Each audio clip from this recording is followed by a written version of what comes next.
Hey everybody, this is Steve from PopCultureMaven.com. We're back with this week's new comic book reviews, and we're running a little late this week. It's been really crazy at work, so that limits my time to read and to do basically all the other things in life. Sadly, we have to do. So sorry we're running a little bit late, but hey, we got still quite a few comics this week. It's a fairly good sized week, so let's get going.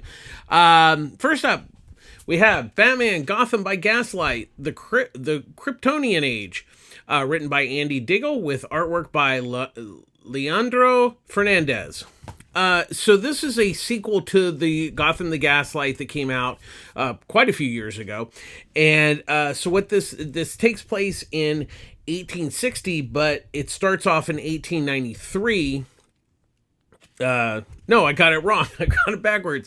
It takes place in 1893, but starts off in 1860, where Jonathan and Martha Kent are settlers and they're going west, and there's a meteor that crashes, and hence we don't know if Superman was in there, but there is kryptonite.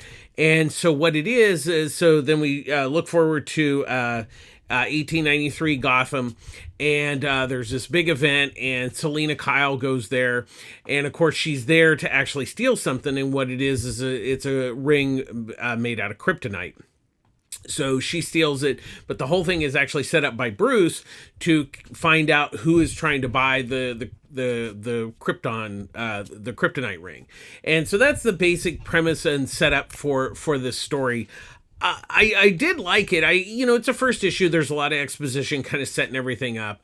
I would assume at this point that Superman will show up in this, one would think, but we'll see how that goes. But I did like how Diggle, set up the story and everything, how he introduced other characters into this 19th century story. Fernandez's artwork is really nice. It's most people at this point have read Gotham by Gaslight. If you haven't, DC did reprint. There is a new trade paperback of that original story, which is really amazing. If you haven't read that, you really need to read that. And I would say you don't necessarily have to have read that to understand the story. The story is self-contained. You just have to know it's in the 19th century, and Batman's very different. He doesn't have a lot of gadgets and stuff like that. It's basically steampunk Batman is kind of what it is. But I did like the first issue, and we'll kind of see where Diggle and Fernandez take it with the second issue. Next up, we have Dick Tracy, number 2, written by Alex Segura and Michael Morsi, with artwork by Geraldo Borges. So this continues from the first issue, and the characters that show up in this issue are Mumbles, Pruneface, and Flat Top. Now we've seen Flat Top in the first issue, and he's working for somebody. We don't know if it's Pruneface or if it's somebody bigger than that. I would imagine there is definitely more characters to come. So Tracy's still trying to figure out what happened with the Green Eye Diner massacre, and so he Tess Trueheart is helping him. She's finding information, and he runs into an old war buddy, Pat, who went to go look for a job, and that's being done by the mob. He kind of mostly because he's not really looking for a job. He's looking out to find out what happened to his missing brother. So now he's kind of involved in all these pieces of the puzzle are coming together, that there's something going on in the town, and that Tracy and is now partners are trying to figure out what's going on and who's behind it and everything. And that's the basic premise. I mean, I really did like the first issue, and I think the second issue did a really nice job of building on that first issue. And Segura and Morsi are definitely very steeped into the Dick Tracy mythology. I like how they're using the villains. And then Borges' art's really nice, because once again, there's a lot of people standing around talking, and it's a really nice looking book. I am a big fan of Dick Tracy, and I'm liking what I'm seeing here, so definitely check it out. Next up, we have Rifters, number 1, written by Brian Posehn and Joe Troman, with artwork by Chris Johnson.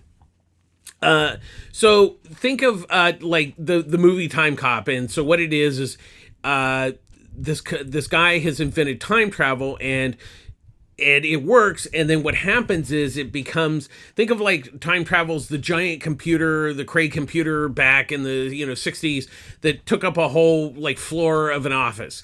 And then now you actually have a phone does more computing power than that.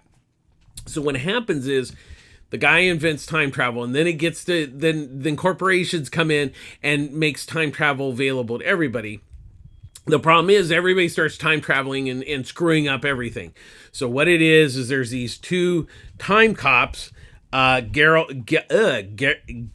and Fenton, and they basically, when there's alarm go off, they have to go back and try to stop the time change, because that has screwed everything up.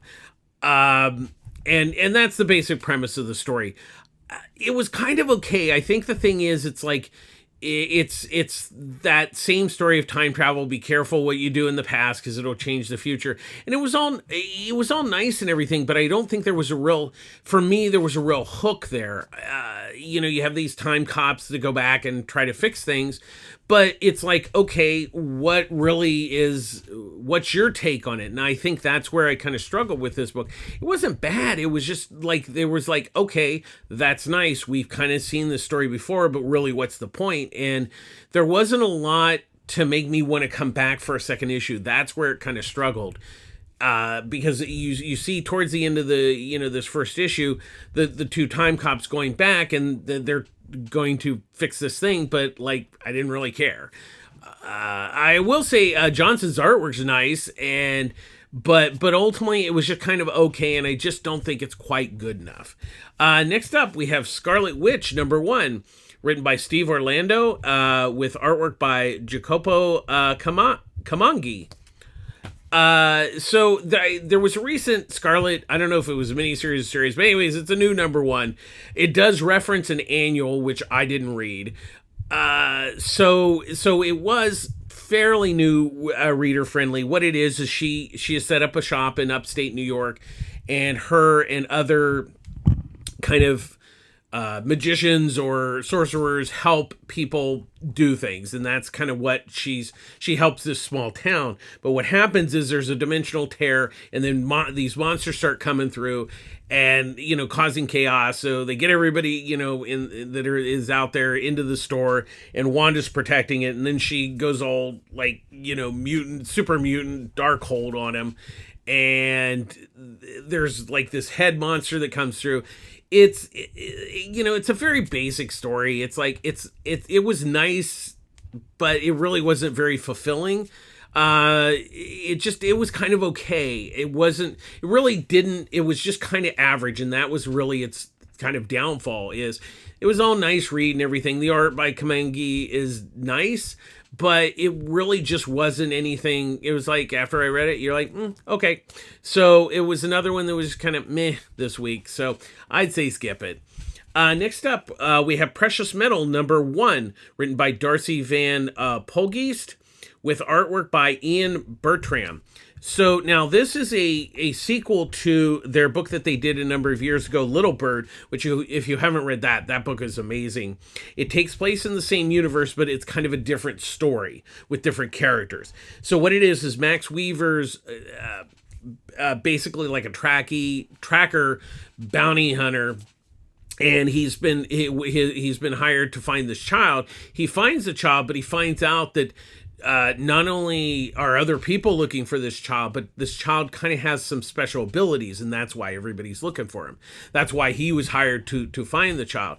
And it's very weird on the surface, and there's a lot of weirdness going on, but I will give Polkist that it really does make sense when you read it. It just seems very weird. Like, there's this one character that's just kind of like a giant eyeball, and it's like visually, Bertram's artwork is absolutely stunning. It's gorgeous, and like I said, it's kind of weird, but it all makes sense when you're reading it. And Little Bird was like the same way. It was very weird, but you never felt like it was too weird that you didn't understand it.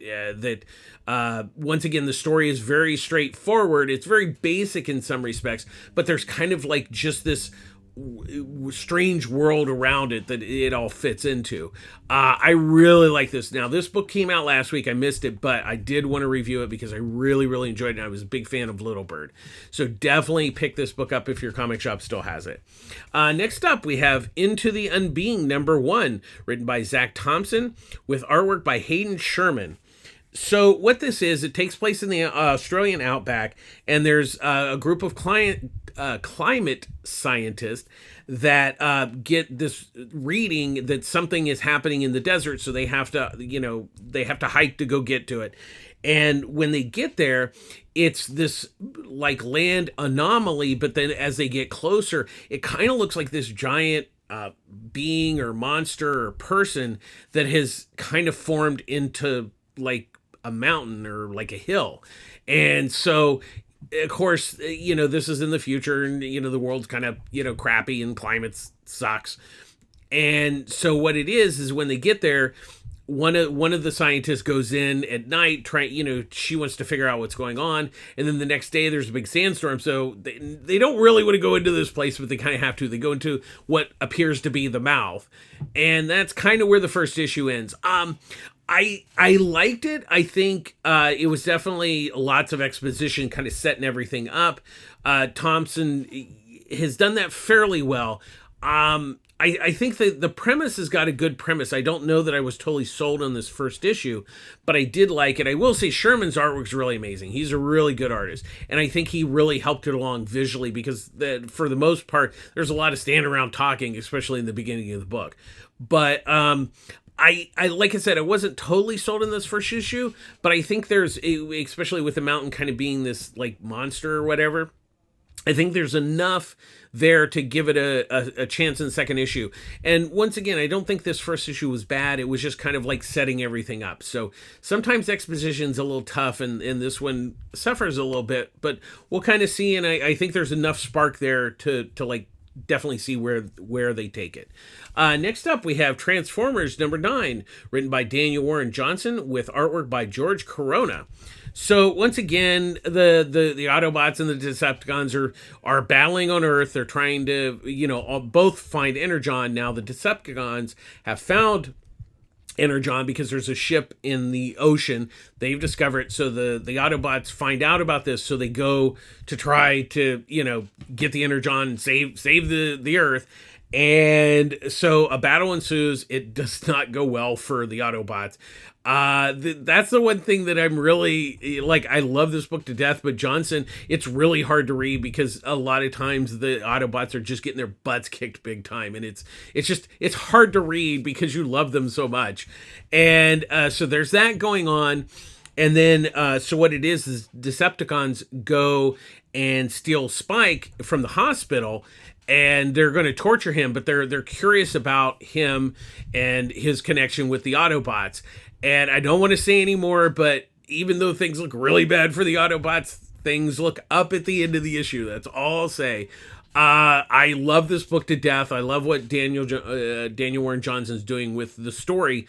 Corona's artwork continues to really just be great.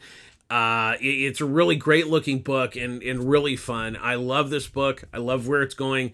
It's hard to read because like I said, the Autobots are always kind of getting their butt kicked. So, hopefully the tables will turn soon.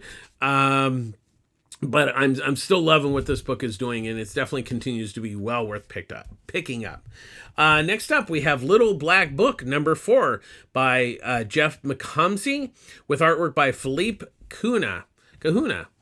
So this finishes the story. So what it is so you have Cole the son.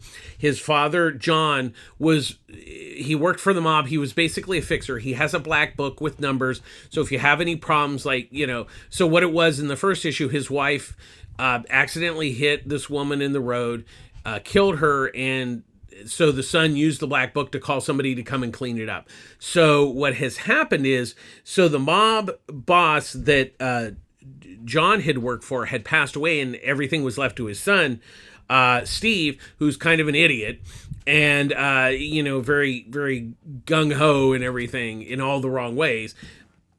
So basically John has gotten to Steve like, hey, you need to leave my son alone. We'll take care of this. And Steve just wants the black book. And so I don't want to really say any more, but this issue really just seals it all up perfectly. And the other thing is, it actually leaves a little bit of a door open that like this story could continue. I don't think it needs to in some ways, but it's a very fulfilling ending. But it's just one of those things that it's one of those, like, everything falls into place. And it's not like you don't see it coming, but it's very satisfying. Because sometimes you like know what's going to happen, but once again, McComsey does it in a way that it's just very satisfying. Like, that ending to certain characters. I'm trying to be nice here, and I don't want to ruin anything, but the way that he does it, it feels, it's very natural, but it's like, oh, okay, that's nice. I like that. And I really like this book. It really, I know it's going to be tough to find the pretty much first 4 issues. There will be a trade of this. I really enjoyed this book. I was very surprised. And McComsey and Kuna did a really nice job. So when the trade comes out, I think it's well worth checking out. I like this book. Definitely pick it up. I liked it. Next up, we have Lawful #1, written by Greg Pak, with artwork by Diego Galindo. So the basic premise of this is there's this town where there's kind of I guess you could say, a magical curse that if you don't break any rules, then you stay human. But if you start breaking rules, then you start turning into a monster. And so it doesn't happen all at once. It's like little changes. So like if you tell a lie, you maybe start growing horns out of your head and stuff like that. So there are some people. So it starts off with Sung and his friend Iris, and they're going to take trash out, and Iris is like throwing it over the into the off the bridge. And Sung says, hey, you're not supposed to do this. My dad says you're not supposed to do this. Dad's kind of a cop. And so what it is Idris, ultimately kind of turns into a monster. They grow up. And what it is Sung does everything the straight and narrow. He doesn't tell lies. He does everything by the book, because one time he made a mistake and he had some scales form on his chest. So he knew that, like, he can't do that anymore. So cut to present day. His mom's very ill. It appears that his dad has passed away. That's a little unclear, but it kind of seems like that's what's happened. And he goes to be like an auditor. And so what it is this, you take these tests to see if you can pass. And if you fail the test, you don't become, it's not like a policeman, but it's like an office worker who decides who gets kicked out of town because they've become a monster. And I don't want to give away anymore. I know I've really gone on about the premise, but I really like this book. The concept is really, really neat. And I like what Pak has done here. And Galindo's artwork is really, really nice. This is really a good start to the book. I really enjoyed it. I think it has a great premise. And I like how, like I said, I don't want to give too much away, like the little details, but that's what I liked about this story, was all the little things that are in the story about it. It's really kind of Sung's journey, but there's a lot of other things that are going on. And I really, really enjoyed this. So I think it's well worth picking up this week. Next up, we have Monsters Are Our Business, or Are My Business, #3, written by Colin Bunn, with artwork by Patrick Piazzalunga. I got it right, I think. So what this is Grizz had went to Watertown to rescue this monster that his ex-girlfriend, she's a monster, are looking for, because apparently what it is this special monster has been mutated into a communication with quote unquote God. So that's why the ex-girlfriend wants it. She's got Grizz and everybody trapped in the store. And so she wants the monster. Grizz is trying to protect the monster. So Grizz and Cuddle, the koala bear, They definitely defend against the monsters, and I don't want to say, but the thing that they do with Cuddles this issue was the one of the, I literally laughed out loud. It's really hilarious, and I really like where this book is going. It's a lot of fun. Piazzalunga's artwork is just fabulous. It's really a gorgeous looking book, and I really like the story, and I like the way that the story's kind of peeling back. We're learning why the government is wants it, and how they're involved. We kind of learned that, well, we don't know what Grizz and the ex-girlfriend, but that could be a story for another day. We'll see. But I'm digging this book a lot. And like I said, I like the story, and the artwork is just really, really gorgeous. Well, we're still checking out. Next up, we have Ultimate X-Men #4, written and drawn by Peach Momoko. So this issue, Hisako and May there's one of their schoolmates have kind of discovered that they're mutants. So they one of them kind of sets up a trap to get Seiko to kind of use her powers so they can all film it. And then so May just basically sends out lightning bolts and fries everybody's phone, but apparently one phone didn't get fried. So they're discovering, the word's out, like, somebody posted on Instagram, and now everybody knows that they're mutants. So that's kind of what's going on. First of all, I love this book. What Momoko's doing here is going for the long story.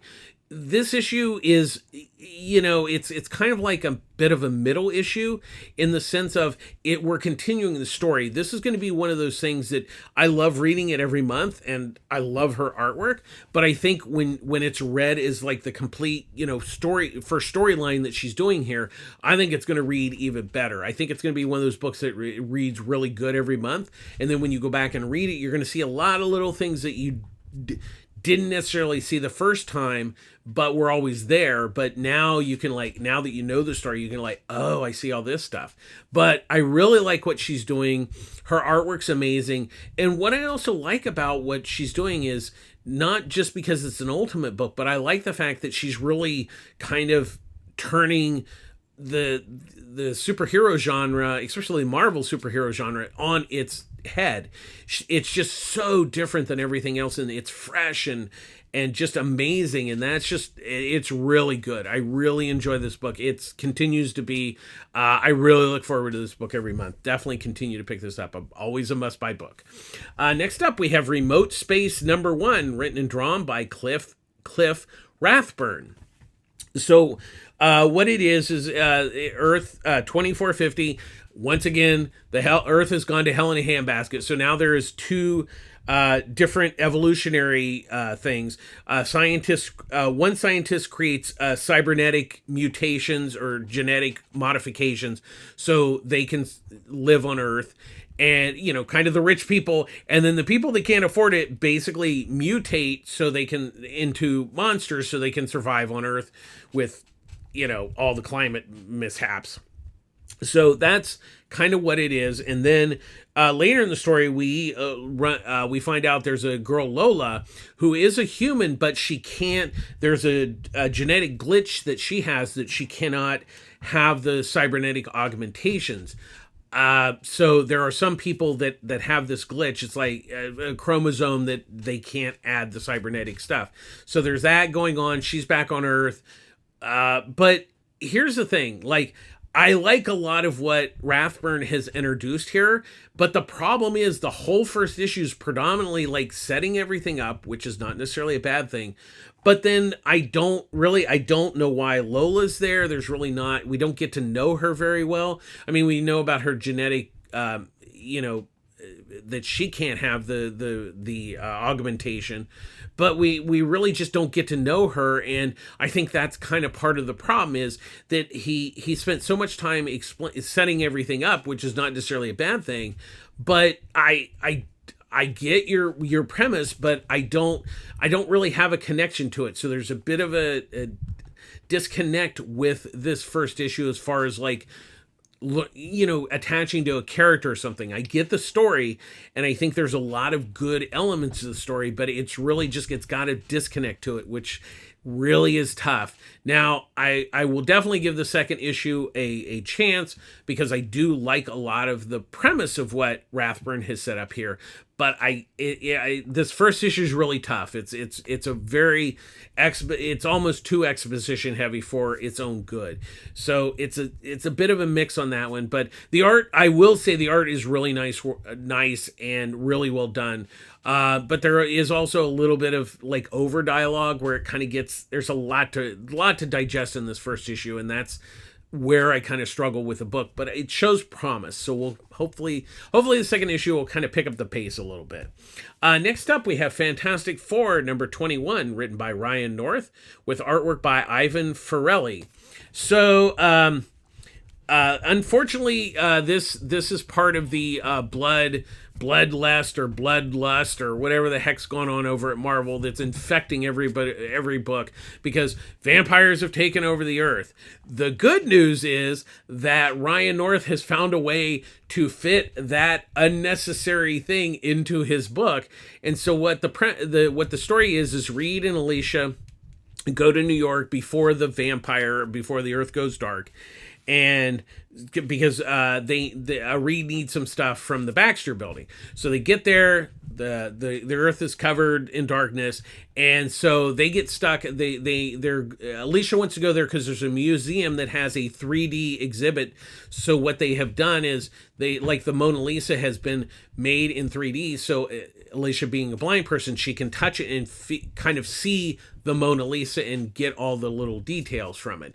So Reed stretches over the building because the vampires, because he's stretchy, they can't bite him. Or they can't bite him, but they can't penetrate because he's stretchy. And so what it is he's helping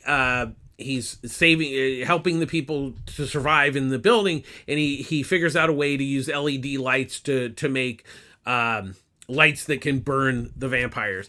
And so he takes them to he's able to, with that, they're able to, stave off the vampires, go to another place, and the vampires figure out they can cut the power and the lights go out. And that's where this issue ends. That's what I hate about these big crossovers, because they infect other books and then they screw up the storylines. But I really have to give props to North that he was able to fit that into the story, but still felt like what he's been doing on the Fantastic Four. And I also like that it was a nice story with Reed and Alicia, which is really what that book has become about. He understands that the whole point of the Fantastic Four is family. And, he's found a way to use this outside story to still continue what he's doing, so you still get it. So the good news is you don't have to read all the blood, whatever they're doing in the rest of the Marvel Universe. Because Ryan explains, hey, the earth has gone dark, vampires are taking over the world. It's all you need to know. And he's fit this into this story, and I have to say, bravo, North. Thank you for not letting that ruin your book. And then Ferrelli's artwork is really nice. I really love this book. I cannot recommend it enough. It continues to be a must buy, and it's just a shame I don't think more people are reading it. But I love this book. Definitely pick it up. Next up, we have Ain't No Grave, number 2, written by Scotty Young, with artwork by George Corona. So, Ryder is seeking out death because she's dying from cancer, but she wants to basically not die for her daughter and stuff. So she ends up in the city of Cyprus, and then she finds out there that she is a wanted woman. So guess what? There's a bounty on her head, and everybody's after her. That's a basic premise. So she's in Cyprus, everybody's after her. It's not going well. And so I don't want to say anymore, but I like this story. I think Young is doing it's kind of a neat take on defying death. And that's why I like it. It has this Wild West feeling. And then Corona's artwork's amazing. This is really a good book. I like the first issue, had a really good setup. The second issue does a really nice job of building on that. And then like I said, the story is really good. And then you throw in Corona's artwork and you're just like, this is a win. Definitely continue to pick this book up. I really like it. And finally this week, the last book that we have is The Last Mermaid, number 4, written and drawn by Derek Kirk Kim. So The Mermaid has come across this other person that is, and this monster was attacking them. And so we find out the traveler is named Torque, and she says, hey, there's this silver trident that has come out of the earth, and it's kind of like it's like Nirvana or an oasis in the vast wasteland. So basically, they team up to head there, and now they go on the journey. But this issue is really kind of about, because the mermaid has basically been with her little sea creature Lottie. That's how she probably keeps from going insane, because she's able to talk to Lottie. But now there's this other person, like the scavenger, Torque, that really knows the wasteland, and so they're teaming up to go there to find out if that is the oasis that the mermaid is looking for. This like I said, I really love this book, but this one's going to work really much better as a whole story. Of course, Kim's artwork is amazing. I mean, he comes from an animation background. You can really see it, and it's a very visual story. So there's a lot of times where there's visuals without dialogue, but he's telling the story. Like I said, I really enjoy this book, but it's going to work really well reading it in bigger chunks than as the monthly. So, with that being said, I still think it's worth picking up. I just think it's going to read a little bit better in a longer form. It works well as a monthly. It's just you're just not getting quite enough every issue, and that's not a bad thing. I mean, this, like I said, the story and the artwork are really amazing. It's just that it's just not quite enough. It leaves you with not being full. That's kind of the best way to say it. So that's going to do it this week. As always, public service announcement. I get all my comics at Pulp Fiction Comics, Long Beach, California. Ryan runs a great store. They have discounts on trades and graphic novels every day. They have a nice manga selection, a good all ages section, and they have a pull box service. So if you order a set number of books a month, you get a discount on those. I think it's like $10. Don't hold me to that, but I think it's like $10 a month, and you get the discount, which is pretty easy to hit with all the tons of comics that come out. And there's always something going on. I do want to say that on June 26th, it's a Wednesday, they're going to have their first Pride event. Details to be check their social media. He's been posting about guests and stuff. I don't want to say, but just go to the socials of Pulp Fiction Comics Long Beach. You'll find more information about that, but that's going to be a fun event. So I'll keep you up to date when we get closer to everybody's confirmed and stuff. But definitely, as always, support your local comic shop. They're the backbone of the industry. And we always end our show with Be Kind. Here's our little B. Thank you, John and Debbie, for our B. Being kind, be kind to others, and be kind to yourself. Take care of yourself. That's really important right now. I know things are tough out there, but being kind to yourself and others is just, it's really what it's all about. Kindness doesn't cost anything. And just take care of yourselves and be kind to others, and we can just make things better. That's going to do it this week. Thanks for watching. Lots of new subscribers. Thank you. Comments have been great. As always, I appreciate you taking the time out of your schedule to watch silly old me just talk about comics. But that's going to do it this week. Thanks for watching. Remember to like and subscribe to our YouTube channel. Likes are always appreciated, and share our channel with everybody out there. So thanks for watching. We'll do it again next week. This is Steven from PopCultureMaven.com signing off. Take care of yourselves. We'll see you next week. Bye-bye.